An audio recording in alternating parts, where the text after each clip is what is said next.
So very good morning my dear student. आशा करता हूँ कि आवाज़ आ रही होगी आपके पास। बिल्कुल आ रही है। ठीक है।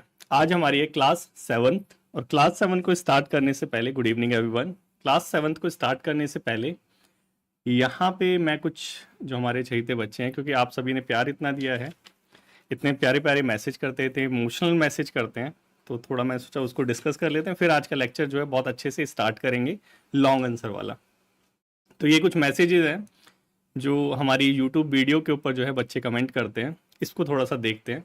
देखो ये अधेश अधेश ने बहुत प्यारा सा कमेंट करा है, क्योंकि इमोशनल कर देते हैं कई के बच्चे बहुत ज़्यादा।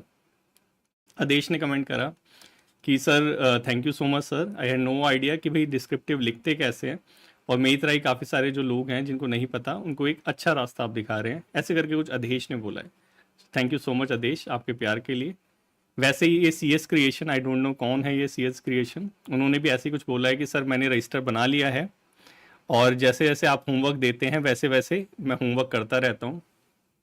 तो थैंक यू सो मच। और आप सभी के लिए। वैसे ही एक एनोनिमस है, इसने भी ऐसे ही कुछ बोला है इन्होंने कि सर सब पैसे ले रहे हैं और आप फ्री में दे रहे हैं, कोई प्रॉब्लम नहीं, थैंक यू सो मच। वैसे ही यहाँ पे एक अजॉय है, उन्होंने बोला है कि सर बंगाली मीडियम से हूँ और नहीं पता कैसे लिखना है, तो थैंक यू सो मच। सो यहाँ पे ये सभी जो बच्चे हैं और आप भी जो बच्चे हैं जो डेली जो है रेगुलर क्लास अटेंड करते हैं, जो क्लास लाइव नहीं अटेंड कर पाते वो जो है रिकॉर्डेड देखते हैं, कमेंट करते हैं, so thank you so much. यहाँ पे मैंने सोचा कि एक स्टोरी, प्यारी सी स्टोरी है एक लड़के की, वो थोड़ी सी आपके साथ शेयर करता हूँ, फिर जो है अपनी जो क्लास है वो स्टार्ट करते हैं। तो ये कुछ स्टोरी है एक 21 साल के लड़के की, कि 21 साल के अंदर ओपन से पत्राचार से अपनी ग्रेजुएशन कंप्लीट करने के बाद, ओपन से पत्राचार से अपनी ग्रेजुएशन कंप्लीट करने के बाद इस प्यारे प्यारे बच्चे को नहीं पता था कि भाई अब लाइफ में करना क्या है। सो दोहरे रास्ते पे खड़ा था, जैसे खूब सारे बच्चे जो है आफ्टर ग्रेजुएशन खड़े रहते हैं दोहरे रास्ते पे, लेकिन इसका रास्ता थोड़ा सा अलग था। क्यों अलग था? क्योंकि इसके पास सिर्फ दो रास्ते थे। दो कह लीजिए कि उसको सिर्फ एक ही रास्ता दिखाई दे रहा था कि एक रास्ता क्या करना है, कि जो पापा जो मेरे करते हैं वही मैं करने लग जाता हूँ इस प्यारे बच्चे को। सो पापा इसके देखा जाए तो इतना बड़ा कुछ जो है काम नहीं करते थे, सदर बाज़ार के अंदर पेटी वाली गली के अंदर पटरी लगाते थे। तो इसने सोचा कि अब मेरा भी वही फ्यूचर है, ग्रेजुएशन के बाद करना क्या है यही करेंगे। लेकिन जो दूसरा रास्ता था, होता है ना कि जो भगवान होता है वो रास्ता दिखा देता है, अगर आपके अंदर कुछ जो है कैपेबिलिटी होती है, तो आपके अंदर कुछ स्पेशल गिफ्ट होता है जो भगवान ने दिया हुआ होता है, तो भगवान आपको ज़रूर रास्ता दिखाता है। तो सिमिलरली यहाँ पे भी इस प्यारे बच्चे को भगवान ने रास्ता दिखाया एक दोस्त के रूप में। एक दोस्त आया इसकी लाइफ में, उसने बोला कि जब तेरे को कुछ करना ही है और पता नहीं क्या करना है, तो पापा वाला तो रास्ता हमेशा खुला हुआ है, एक बार क्यों नहीं ट्राई करता गवर्नमेंट जॉब के लिए, क्या पता मिल जाए। सो गवर्नमेंट जॉब, यहाँ पूरे ख़ानदान में किसी की गवर्नमेंट जॉब नहीं थी इस प्यारे बच्चे की। सो इसने सोचा कि चलो ठीक है एक बार ट्राई मारते हैं, बोलता है तो कर लेते हैं। अब जैसे जैसे दोस्त ने बताया वैसे वैसे वो करता गया। तो दोस्त ने एक तरह से यहाँ पे गुरु का रूल जो है प्ले करा। लेकिन होता है ना कि जब कोई गुरु आपको मिल जाता है तो उसको फॉलो नहीं करते हम 100%। तो यहाँ पे भी इस बच्चे ने ऐसे ही करा कि 100% फॉलो नहीं करा। तो फर्स्ट जो इसका अटैम्प्ट था, फर्स्ट जो इसका ट्राई था, वो बहुत ज़्यादा ब्रूटली फेल हुआ। बहुत मेहनत करी थी इस बच्चे ने, दिन रात एक कर दिए थे, जैसे आप लोग करते हैं, सारा दिन लाइब्रेरी में रहते हैं, ताने सुनते हैं परिवार के, जो रिलेटिव्स होते हैं उनके ताने सुनते हैं, लेकिन फिर भी हार नहीं मानते, पढ़ते रहते हैं। फर्स्ट जो पेपर था उसमें फेल हो गया। फेल होने का रीज़न जब एनालाइज करा तो पता चला कि यार जो बोला था वो 100% नहीं करा। इसने सोचा कोई बात नहीं, सेकंड ट्राई दोबारा देंगे। सेकंड ट्राई दिया, सेकंड ट्राई में हो गया, ठीक है। और इस बच्चे ने जो है, जो सक्सेस का जो मज़ा होता है वो एक्चुअल में जो है टेस्ट करा, लेकिन फिर भी लाइफ को कुछ ज़्यादा होता है। तो इसने फिर और ट्राई करा और ट्राई करा। फाइनली ये जो स्टोरी है ये किसी और की नहीं, ये आपके अपने हेमंत सर की ही है। तो फाइनली यही दोस्त था ये जो मेरे गुरु बना, जिसका रिज़ल्ट मिला कि मैं गवर्नमेंट जॉब करने के बाद फाइनली आपको जो है गाइड कर रहा हूँ, पढ़ा रहा हूँ, जो मेरा एक्चुअली में पैशन है, जो मुझे एक्चुअल में अच्छा लगता है बच्चों को पढ़ाना। सो ये कुछ स्टोरी है। यहाँ से एक चीज़ सीख ले सकते हैं हम, क्या कि हमें गाइडेंस जब मिले तो उस गाइडेंस को निगलेक्ट नहीं करना चाहिए, जैसा बोला जाए वैसा करना चाहिए। अपना ज़्यादा दिमाग नहीं लगाना चाहिए, ऐसा नहीं लगाना चाहिए, लगाना चाहिए, ज़्यादा दिमाग नहीं लगाना चाहिए। क्योंकि जब हम एक गाइडेंस को फॉलो करते हैं तो मोर और लेस सूनर और लेटर हमें जो है सक्सेस लाइफ में मिली जाती है। और ये हमारे स्क्रिप्चर में भी लिखा हुआ है कि गुरु बिन ज्ञान कहाँ से लाऊं, अंधकार में दीप जलाऊं, सत्य का पथ जो दिखलावे ऐसे गुरु को शीश नवाऊं। तो उसी पे हम जो है अपना रिलाय करते हैं, क्योंकि हमारे स्क्रिप्चर्स के अंदर ही और हर एक धर्म के अंदर जो टीचर होता है उसका रोल एक स्पेशल होता है। ठीक है, तो उसी के साथ अपना इस जो लेक्चर है वो स्टार्ट करें, क्योंकि सिर्फ बोल बचन से नहीं होगा, करना भी पड़ेगा। ठीक है, तो चलो आ जाओ। हमने लास्ट टाइम मैंने आपको एक होमवर्क दिया था कुछ नेशनल सिक्योरिटी, याद है या भूल गए सारे बच्चे? होमवर्क दिया था आपको नेशनल सिक्योरिटी के ऊपर। नेशनल सिक्योरिटी कैसे जो है ट्रेडिशनल मोड जो हमारा मिलिट्री वाला था उससे जो है नॉन ट्रेडिशनल मोड में जो है कन्वर्ट होती जा रही है। याद है या भूल गए, या फिर जो है ऐसे राइटिंग में ही फंसे हुए अभी तक? अब आ जाओ लॉन्ग आंसर के अंदर। ठीक है, तो वो वाला जो ऐसे जो हमारा लॉन्ग आंसर था नेशनल सिक्योरिटी वाला, क्योंकि नेशनल सिक्योरिटी के ऊपर ऐसे हमने लिख लिया था, सो अब हमें आज ये वाला जो है ट्राई करना है। बच्चे ट्राई करके आए हैं या नहीं आए ये बताओ पहले। रवि मोहन, जय हिंद तो बोला है, जो बोलता हूँ वो करा है या नहीं करा है? रजिस्टर बना के सिर्फ छोड़ दिया है, ट्राई करा है या नहीं करा है? अगर नहीं करा है तो इस लेक्चर के बाद दोबारा ट्राई करना। ठीक है, चलो अब देखते हैं अपने वाला। ये पहले एक डेमो देख लेते हैं कि कैसे जो है हम, ये देख लेते हैं हम डेमो कि कैसे जो है हम लॉन्ग आंसर लिखते हैं। लास्ट टाइम हमने देखा था, लेकिन बहुत सारे मेथड होते हैं। वो एक मेथड देखा था, बहुत सारे मेथड होते हैं आंसर लिखने के, जैसे ऐसे लिखने के बहुत सारे मेथड होते हैं। सिमिलरली यहाँ पे जो है आंसर लिखने के भी उतने ही मेथड होते हैं। ठीक है, तो इसको थोड़ा सा ध्यान में रखते हुए चलते हैं आज। देखो यहाँ पे ये जो क्वेश्चन है, ये जो क्वेश्चन दे रखा है ये इररिलेवेंट है, मतलब हमारे लिए रिलेवेंट नहीं है क्वेश्चन, लेकिन फिर भी तरीका हमारे लिए, हमें क्या मेथड सीखना है, हमें क्या सीखना है, हमें सिर्फ मेथड सीखना है, ताकि इस मेथड को हम अपने लॉन्ग आंसर के लिए अंदर अप्लाई कर सकें। एक्चुअल में हमें पता तो हो चले कि लॉन्ग आंसर लिखते कैसे हैं, तभी तो हम अप्लाई करेंगे। ठीक है, तो ये मेथड क्या है? मेथड यहाँ पे पहले क्वेश्चन को पढ़ लेते हैं। The recent face off at Doklam, जब डोकलाम हुआ था उस टाइम का है, region not only highlights India special relationship with Bhutan, but also proves that border dispute remain a major irritant in India-China relations. Critically examine what is the strategic concern behind the present standoff. ठीक है, तो जो उस time पे डोकलाम का जब stand of हुआ था, सो ये उससे रिलेटेड है कि हमारा रिलेशनशिप जो भूटान के साथ था वो थोड़ा वहाँ पे टेस्ट हुआ था, बॉर्डर डिस्प्यूट सामने आए थे, वो सारी चीज़ें थी। ठीक है, तो हमें इसके अंदर तो नहीं जाना है इस टॉपिक के अंदर, लेकिन मेथड जरूर सीखना है। तो मेथड मैंने क्या बताया था, पहले हाईलाइट कर लो जो जो इंपॉर्टेंट पॉइंट्स हैं जिनके ऊपर हमें जो है आंसर लिखना है। ठीक है, क्योंकि अगर हम हाईलाइट नहीं करेंगे तो फिर हम दोबारे क्वेश्चन को पढ़ेंगे, दोबारे क्वेश्चन को पढ़ने के बाद वो समराइज नहीं कर पाएगा हमारा माइंड। ठीक है, तो जब हम हाईलाइट कर लेते हैं और उसी पॉइंट के ऊपर स्टिक रहते हैं तो हम आंसर वही चीज का देते हैं जो चीज हमसे एक्चुअल में पूछी गई हो। समझ आए? ठीक है, तो यहाँ पे हाईलाइट कर लिया, ये ऑलरेडी कर रखा है। रिलेशनशिप विद भूटान को डिस्कस करना है, बॉर्डर डिस्प्यूट्स को बताना है और स्ट्रेटेजिक कंसर्न, तीन चीजें बतानी है इस क्वेश्चन के अंदर, चौथी कोई भी चीज नहीं है। ठीक है, तो यहाँ पे जो इंट्रोडक्शन है वो इंट्रोडक्शन ये करंट का यूज किया गया है। उस टाइम में डोकलाम जो इशू आता वो हो गया हमारा इंट्रोडक्शन। ठीक है, ये ट्रेडिशनल मेथड है हमारा आंसर राइटिंग का। Essay writing is very different from the answer writing, so confuse मत होना। एस्से राइटिंग के अंदर कभी डायग्राम, बुलेट जो पॉइंट्स होते हैं, फ्लो चार्ट होते हैं, ये नहीं ड्रॉ करना है। ये सारी अप्रोचेज है that is made for answer writing, उसको सिर्फ आंसर राइटिंग के अंदर यूज करना है। ठीक है, तो ये आज का आंसर राइटिंग है, लॉन्ग आंसर। तो यहाँ पे जो है डोकलाम इशू के बारे में जो है थोड़ा सा बता दिया, इंट्रोडक्शन हो गया। देन उसके बाद इंडिया भूटान रिलेशन के बारे में था, तो यहाँ पे थोड़ा इंडिया भूटान का जो रिलेशन है उसके बारे में थोड़ी चीज़ बता दी कि क्या क्या चीज़ है हमारी, कौन कौन सी ट्रीटी हो रखी है, जो भी चीज़ है वो सारी चीज़ें। उसके बाद बॉर्डर डिस्प्यूट, जो मैं मेन चीज़ दिखाना चाहता हूँ वो है ये वाली नहीं, ये वाली। ठीक है, ये है मेन चीज़ जो मैं एक्चुअल में तुम्हें दिखाना चाहता हूँ कि जब, क्योंकि diagram is a method to say more then in words. ठीक है, जो वर्ड्स नहीं कह पाते वो हमारा डायग्राम या कह लीजिए जो हमारी इमेज है वो कह देती है। जैसे यहाँ पे आपको दिख भी रहा होगा कि यहाँ पे जो है हमारे बॉर्डर इश्यूज को जो है हाईलाइट किया गया है। यहाँ पे क्या हाईलाइट किया गया है, हमारे बॉर्डर इश्यूज को हाईलाइट किया गया है। ठीक है, तो ये जो बॉर्डर इश्यूज हैं, अब इसको अगर लिखने बैठे, हाँ यहाँ बुलेट पॉइंट दे सकते हैं रवि मोहन, ये जो है ये है हमारा आंसर राइटिंग। आंसर राइटिंग में बुलेट पॉइंट, फ्लो चार्ट, ये सारी चीज यूज कर सकते हैं, तो वो हम देखेंगे भी यहाँ पे।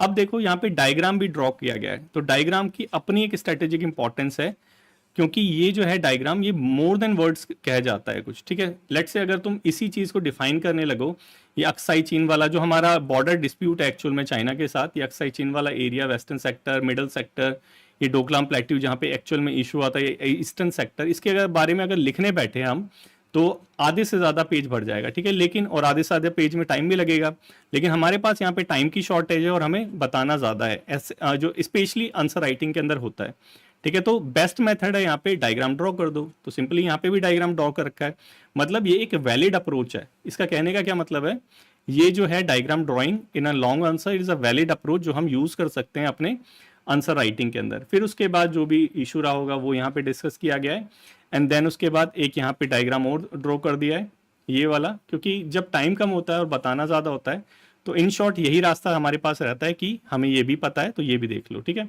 उसके बाद स्ट्रेटेजिक सिग्निफिकेंस को डिस्कस किया गया है यहाँ पे। उसके बाद यहाँ पे क्या डिस्कस किया गया है, स्ट्रेटेजिक सिग्निफिकेंस को डोकलाम की, उसको फिर बुलेट पॉइंट में बता रखा है, यहाँ पे दिख रहा है बुलेट पॉइंट्स यहाँ पे बता रखे हैं। देन उसके बाद फाइनली इसको कंक्लूड कर दिया गया है, फाइनली क्या कर दिया गया है, इसको कंक्लूड कर दिया गया है। तो ऐसे करके हमें आंसर लिखना है, ठीक है। तो आंसर में मैंने क्या क्या अप्रोचेस बताई थी, एक बार दोबारा से रिवाइज कर लो। मैंने बता दिया था कि डायग्राम ड्रॉ कर सकते हैं, देन वी हैव सॉन कि जो सीन की यहाँ पे जो है डायग्राम जो है डायग्राम यूज किया गया है, फ्लो चार्ट यूज कर सकते हैं। लास्ट वाले आंसर के अंदर when we took the last class, उसके अंदर मैंने आपको बताया था, दिखाया भी था एक्चुअल में कि कैसे जो है फ्लो चार्ट का यूज किया जाता है, ठीक है।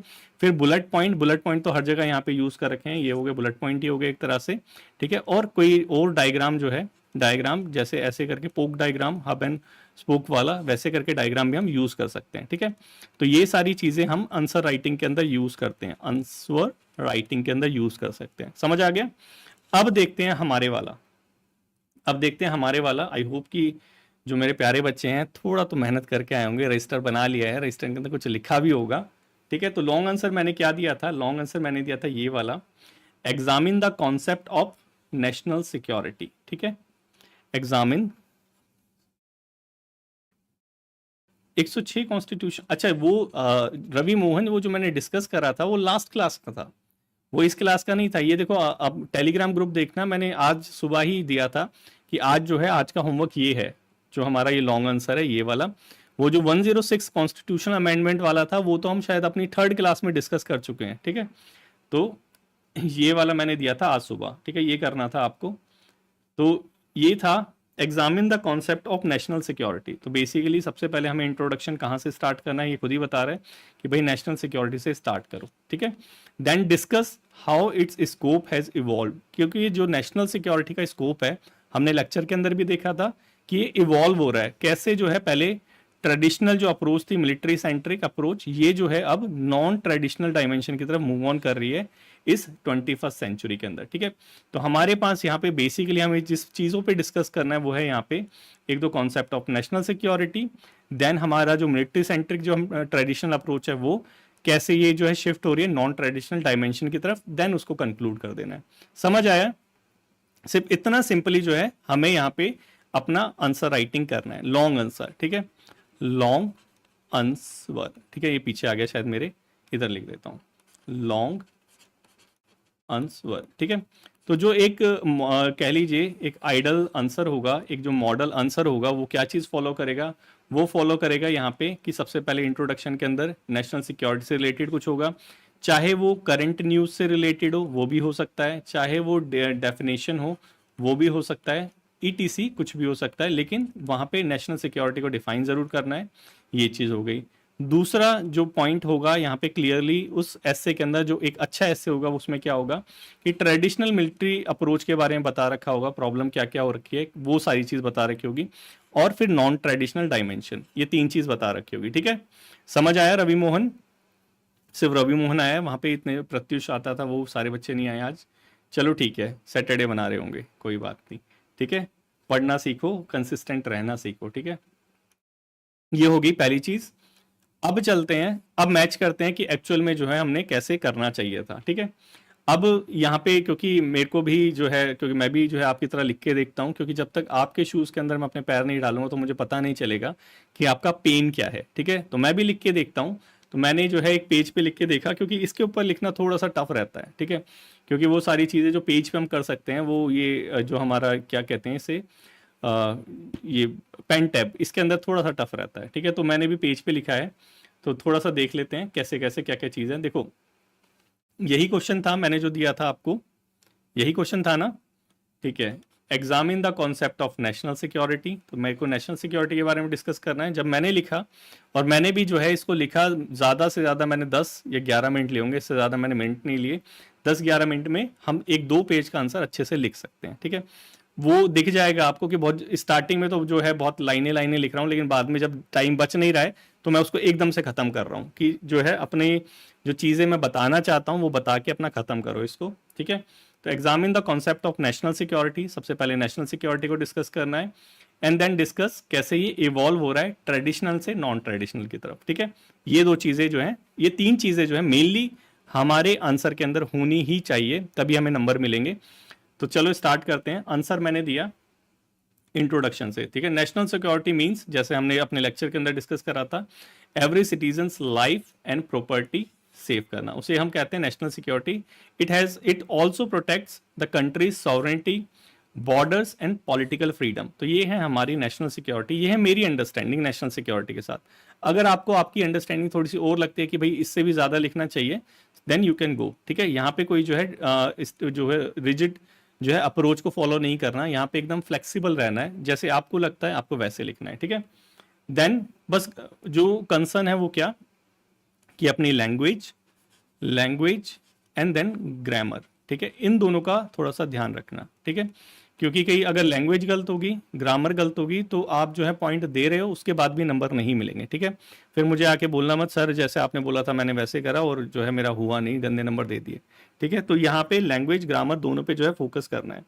तो मैंने नेशनल सिक्योरिटी यहाँ पे डेफिनेशन में आई डिफाइन कि भाई मेरे लिए क्या है नेशनल सिक्योरिटी, कि security of life and property of citizen, वो है नेशनल सिक्योरिटी, और sovereignty, border and political freedom. अब उसके बाद मैंने जो यहाँ पे क्वेश्चन के अंदर दिया गया था मैंने उसको डिस्कस करा है कि पहले क्या था। पहले मेनली हम फोकस करते थे अपनी मिलिट्री स्ट्रेंथ के ऊपर, अपने डिफेंस के ऊपर लेकिन 21st सेंचुरी में जैसे ऐसे नॉन मिलिट्री इश्यूज आ रहे हैं, नॉन मिलिट्री इश्यूज जैसे क्लाइमेट रेफ्यूजी की प्रॉब्लम हमने डिस्कस करी थी अपने नेशनल सिक्योरिटी वाले उसमें, cyber threat, social issues, riot वगैरह, ये जैसे ऐसे इमर्ज हो रहे हैं, ये they are also becoming the part of our national security, ठीक है। तो यहां पे मैंने एक तरह से इमरजेंस बता दिया, यहां पे क्या बता दिया मैंने, इमरजेंस बता दिया, समझ आया। यहां पे मैंने क्या बता दिया, इमरजेंस। अब उसके बाद मुझे डिस्कस करना है ये ट्रेडिशनल अप्रोच के बारे में, ठीक है। नेशनल सिक्योरिटी की क्या ट्रेडिशनल अप्रोच थी। अब यहाँ पे ट्रेडिशनल अप्रोच में जो जो इश्यूज हम फेस कर रहे हैं, जितने भी हमने पढ़े थे, आपने कल नेशनल सिक्योरिटी का लेक्चर तो करा ही है, तो जो नेशनल सिक्योरिटी के अंदर जो जो हमने इश्यूज करे थे, they are all coming under the traditional approach, वो साइबर वाला वो जो बाकी थे उनको छोड़ के, ठीक है। तो यहाँ पे मेन चीज मेरे को लगी कि मैं डायग्राम ड्रॉ कर दो, सबसे बेस्ट है। मेरी थोड़ी ड्राइंग थोड़ी खराब है, लेकिन थोड़ा प्रैक्टिस करोगे तो हो जाएगा, आपको थोड़ा प्रैक्टिस की जरूरत है, करोगे तो हो जाएगा, ठीक है। तो यहाँ पे भारत, अब मेरा प्यारा भारत, इसका मैप बना दिया। भारत का मैप बनाने के बाद अब यहाँ से दिखा दिया ये हमारा पाकिस्तान है, पाकिस्तान से स्टेट स्पॉन्सर टेररिज्म आ रहा है। ये हमारा पंजाब है, पंजाब में खालिस्तान इशू जनरेट हो रहा है। ये हमारा अक्साई चिन्ह है, ये हमारा पीओके है, यहाँ से जनरेट हो रहा है। ये हमारा गोल्डन क्रीसेंट है, यहाँ से नार्को टेररिज्म की प्रॉब्लम आ रही है। ये हमारा सोमालियन पायरेट्स जो इशू है वो यहाँ से जनरेट हो रहा है। ये हमारा नक्सलिज्म का, ये हमारा लिट्टे का, ये हमारा गोल्डन ट्राइंगल का, ये ग्रेटर नागालैंड की डिमांड, ये चाइना, ये सारी चीजें मैंने जो है एक ही मैप के अंदर दिखा दी। टाइम सेव कर लिया एक तो, ठीक है। एक तो क्या करा हमने, टाइम सेव करा। दूसरी चीज क्या करी हमने, सारे जो इश्यूज हैं, ठीक है, ये ट्रेडिशनल अप्रोच से रिलेटेड, वो सारे एक ही जगह हमने डिस्कस कर दिए। उसके बाद उसके बाद सिर्फ डायग्राम से काम नहीं चलेगा, उसको नंबर जरूर दे देना फिगर 1, क्योंकि कहीं रेफरेंस लेना हो तो हम बोल सकते हैं in figure 1 we have discuss this. तो ये क्वेश्चन के हिसाब से कि क्वेश्चन नंबर 1 तो फिगर 1, क्वेश्चन नंबर 2 तो फिगर 2, ठीक है।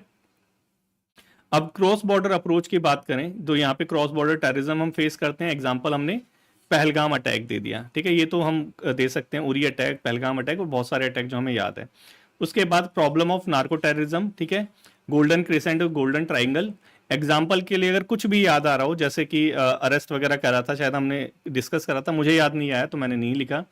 तीसरा हो गई हमारी प्रॉब्लम सोमालियन पायलट्स की प्रॉब्लम हो गई इंडियन ओशन रीजन के अंदर।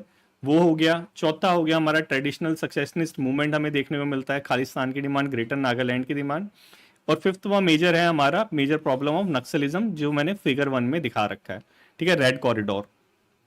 रेड कॉरिडोर, इसको ऐसे कर लिया करो, जो मेन मेन पॉइंट्स होते हैं उनको हमें क्या करना है, उनको बॉक्स में दे देना है, ठीक है, ताकि वो अलग से दिखाई दे जाए, ठीक है, जैसे ऊपर भी दे रखे थे जो हमने जो है मॉडल अपना एक आंसर लिया था उसके अंदर, जहाँ से हम सीख रहे हैं, ठीक है।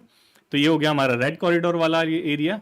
उसके बाद ये हो गया हमारा, उसके बाद अब हमें जो है बताना है कि कैसे जो है ट्रेडिशनल से नॉन ट्रेडिशनल की तरफ जो है मूव ऑन कर रहा है। तो यही यहाँ पे दोबारा मैंने बताया, नेशनल सिक्योरिटी अब जो है no longer limited to traditional military approach. Growing challenges, जैसे हमारा क्लाइमेट चेंज एक ग्रोइंग चैलेंज है, हमारे जो रैपिड टेक्नोलॉजिकल ट्रांसफॉर्मेशन हो रहा है वो हो गया, और हमारे जो सोशल इश्यूज जो डेवलप हो रहे हैं वो सारी चीज़ मिलके जो है एक्सपेंड कर रहे हैं इसका हॉरिजॉन नेशनल सिक्योरिटी का, और नॉन ट्रेडिशनल डायमेंशंस भी इसके अंदर इंक्लूड हो रही है, ठीक है। अब यहाँ तक लिखते लिखते हो गए थे 8 मिनट, और मेरे पास बचे थे सिर्फ 2-2.5 मिनट, ठीक है। तो मुझे लगा कि यहाँ पे जो है वो करते करते कि प्रॉपर तरीके से लिखने बैठा तो ये आंसर नहीं हो पाएगा, तो फिर दोबारा से वो डायग्राम मैंने बॉक्स बना दिया। नॉन ट्रेडिशनल डायमेंशन, सबसे पहले मैंने इकोनॉमिक डायमेंशन दिखाई, जैसे ट्रेड डिस्रप्शन हम फेस कर रहे हैं यूएस टैरिफ की तरफ से, तो वो भी एक नेशनल सिक्योरिटी का इशू आ गया है, ठीक है। फिर एनर्जी सिक्योरिटी से रिलेटेड इशू फेस कर रहे हैं, ऑयल क्राइसिस, मिडल ईस्ट में जो दंग ये हो रहा है पैलेस्तीन और ये वाला ये इशू हो रहा है ना, उसकी वजह से, और फाइनेंशियल क्राइसिस, ये हमारा इकोनॉमिक सिक्योरिटी का डायमेंशन मैंने डिस्कस करा जो नॉन ट्रेडिशनल है, ठीक है। ह्यूमन सिक्योरिटी का डायमेंशन, जैसे पॉवर्टी और हंगर की प्रॉब्लम, पेंडेमिक, कोविड-19, इंटरनल कन्फ्लिक्ट जैसे रियॉट्स वगैरह दिल्ली में हुए थे, ये सारे एग्जांपल लिख सकते हैं। और इससे ज़्यादा अगर आप पे टाइम बचे तो लिख लेना, लेकिन मेरे को I am 100% sure that you will not have time to write properly कहाँ पे क्या चीज़ हुई थी, ठीक है। उसके बाद साइबर थ्रेट, जो हमने डिस्कस कर लिया था, साइबर वॉरफेयर, एग्जाम्पल दे दिए यूक्रेन, पैलेस्तीन, इसराइल। वैसे ही साइबर अटैक, कुदनकुलम और मुंबई अटैक। वैसे हमारी एनवायरमेंटल सिक्योरिटी, एनवायरमेंटल सिक्योरिटी से क्लाइमेट रिफ्यूजी की प्रॉब्लम हो रही है, डिफोरेस्टेशन हो रहा है, डिफोरेस्टेशन से ट्राइबल कन्फ्लिक्ट हो रहा है। तो ये सारे हमारे नॉन ट्रेडिशनल डायमेंशंस हैं जिनकी वजह से हमारी नेशनल सिक्योरिटी को थ्रेट है, ठीक है। नॉन ट्रेडिशनल, अब वो ट्रेडिशनल वाले से हम नॉन ट्रेडिशनल में एंटर हो गए हैं, ठीक है। अब इसके बाद हमें को कंक्लूड करना है। कंक्लूड करने के लिए बेस्ट है भाई कि जितना टाइम बच रहा है उस टाइम के हिसाब से जो है अपना जितनी चादर उतने पैर फैसा लो। तो मैंने यहाँ पे लिख दिया as the dimension of national security broaden, spelling गलत लिख दी, कोई बात नहीं, BOAR, broaden, true security lies in holistic framework. Actual में हमें इसी की जरूरत है, एक holistic framework that integrate defence, development, diplomacy and disaster management, ठीक है। तो इसी के साथ यहाँ पे मैंने एंड कर दिया। तो ऐसे ही करके कुछ आपको भी लिखना है, ऐसे लिखोगे तो 100% है कि बहुत अच्छे नंबर आएंगे। 10 नंबर का है हमारा, 10 में से एक्सपेक्ट करके चलो कि 7 ये दे देगा अगर ऐसे टाइप का आप लिखोगे तो, ठीक है, प्रॉपर तरीके से। तो ये हो गया हमारा लॉन्ग आंसर। अब मेरे को इतनी तो उम्मीद हो गई होगी मेरे प्यारे बच्चों तुमसे कि हमने दो आंसर, दो लॉन्ग आंसर कर लिए, दो जो है ऐसे राइटिंग कर लिए। अब तो तुम्हारा जो डर था लॉन्ग आंसर से वो जाने लगा होगा, लॉन्ग आंसर से जो डर था वो जाने लगा होगा, क्योंकि ये एकदम नई चीज़ थी हमारे IB-ACIO के लिए, हमारे IB-ACIO के लिए एकदम नई चीज़ थी लॉन्ग आंसर, ठीक है। लेकिन लॉन्ग आंसर जो है इतना ज़्यादा खतरे की बात नहीं है।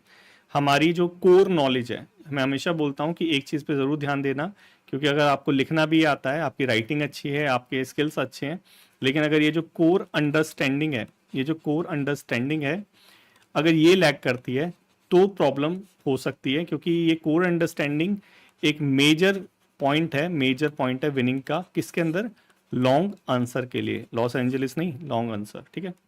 तो दिमाग यहाँ पे रखो लॉन्ग आंसर के लिए, क्योंकि ये सारी चीज़ें जो दिख रही हैं ये सिर्फ अंडरस्टैंडिंग से आएगी, जो हमने लेक्चर के अंदर जो है गेन करा था। आई होप समझ आ रहा होगा सारी चीज़ों का। तो आज सैटरडे में यही था हमारा लॉन्ग आंसर, जो हमारी 7th क्लास है। 8th क्लास हमारी, हाँ बिल्कुल, कोर अंडरस्टैंडिंग वही सब्जेक्ट की नॉलेज, सब्जेक्ट मतलब टॉपिक, रवि मोहन, जो हमारी कोर अंडरस्टैंडिंग है, कोर अंडरस्टैंडिंग किसकी, टॉपिक्स की। अब नेक्स्ट क्लास में मैं एक काम करूंगा, टॉपिक्स दे दूंगा, नहीं तो आप अगर वेबसाइट पे जाओगे तो वहाँ पे किसी में भी देख लेना, किसी के अंदर भी टॉपिक्स कॉपी कर लेना। जैसे हमारा इकोनॉमिक डायमेंशन हो गया, ठीक है, इकोनॉमिक की हमें जो है पूरी कोर नॉलेज होनी चाहिए, हर एक सेक्टर की, हर एक सेक्टर के अंदर क्या हो रहा है, क्या प्रॉब्लम है, क्या सॉल्यूशन है उसके। वैसे ही हमारे हेल्थ सेक्टर के अंदर, टूरिज्म सेक्टर के अंदर, एनवायरमेंटल सेक्टर के अंदर, हमारा एजुकेशन वाला सेक्टर हो गया, हमारा एम्प्लॉयमेंट वाला सेक्टर हो गया, हमारा डेमोग्राफिक वाला सेक्टर हो गया, ये हमारे सेक्टर्स हैं, ये हमारे टॉपिक्स हैं, टॉपिक्स मान लो, ठीक है।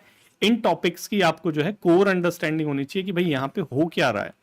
अगर ये कोर अंडरस्टैंडिंग होगी,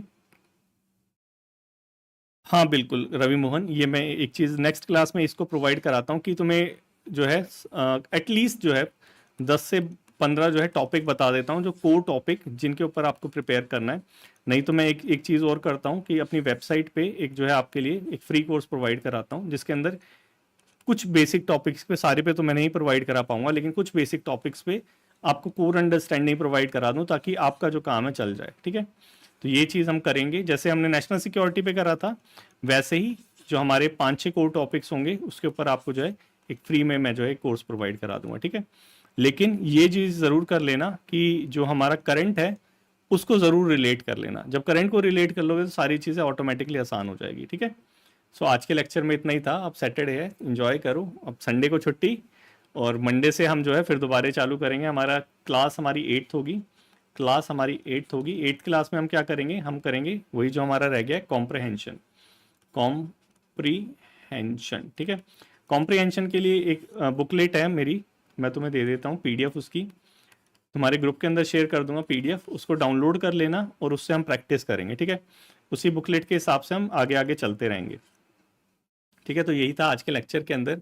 आई होप कि मेरे सारे प्यारे बच्चों को अच्छा लगा होगा। वैसे आज अटेंडेंस बहुत कम है क्योंकि बच्चे इतने ज़्यादा जो है सैटरडे को लाइटली ले लेते हैं, सैटरडे को बहुत रिलैक्स होके चलते हैं। देखो जब लड़ाई होती है तो सैटरडे संडे सब एक जैसा होता है, और ये कंपटीशन लड़ाई है, यकीन मानो मेरा, कि जहाँ पूरी फैमिली का बैकग्राउंड नहीं था गवर्नमेंट जॉब में आने का, वहाँ तुम्हारे सर ने 5-6 गवर्नमेंट जॉब ऐसे ही निकाल दी, ठीक है। तो ये था वो एटीट्यूड जो वॉरियर का होता है कि ना संडे, ना 15 अगस्त, ना 26 जनवरी, कुछ नहीं, ठीक है।